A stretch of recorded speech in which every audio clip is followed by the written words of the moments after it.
Rosa Audiobooks presents The Shop Girls of Lark Lane by Pam Howes, narrated by Georgia Maguire. Chapter 1. August 1945. Alice Lomax dashed a hand across her sweaty brow and wrestled the final sheet out of the old washing machine and into a sink of cold water for rinsing, before feeding it through the mangle.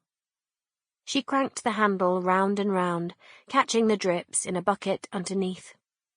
It had been a good idea of her husband Terry to fix her mam's old mangle, as wringing out the wet sheets and towels by hand had been hard work, but the strength it took to turn the wheel on the contraption meant she'd have arm muscles to equal any of the fellas who worked down the docks at this rate. One day, when Terry managed to find a new job, they'd hopefully be able to buy another machine with one of those electric ringers on top that were all the rage now. Anything for an easier life. To make matters worse, she'd got her 4-year-old daughter hanging around her legs again, wiping her sticky fingers on her skirt. There was never a minute's peace at the weekend. "Cathy, if you finished your toast and jam, go and find Daddy, please, love. Tell him to wipe your face and hands in the bathroom. Let me get this lot out of the way, and then we'll all go down to the park. You can have a go on the swings, and if you're a good girl, he might buy you a cornet from the ice cream man." Alice hoped she sounded persuasive enough. Cathy pulled a face as Terry came up behind Alice, slipped his arms around her waist, and dropped a kiss on top of her head. "Leave me mammy alone," she shrieked, stamping her feet. "Now stop being rude to your daddy," Alice ordered, dropping the sheet into a basket on the floor with the rest of the washing. "Say you're sorry.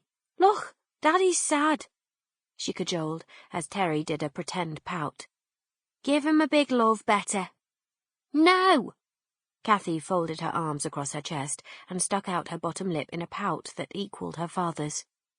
She stomped out of the kitchen and into the back sitting room.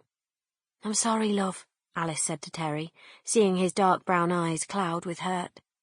Eyes just like their daughter's, and they both had the same thick, dark brown hair, too.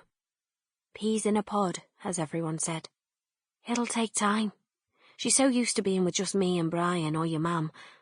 I'm sure you're not the only daddy to come home from the front line whose kiddies don't want to know. One day it'll click, and you and Cathy will be the best of friends, you'll see." Terry nodded and picked up the kettle, but not before Alice had seen him blink away tears. "I do hope so," he said quietly, filling the kettle at the sink and putting it on the gas hob. "I've waited a long time to be with her," he sighed. "I'll make us a brew." Sample complete. Ready to continue?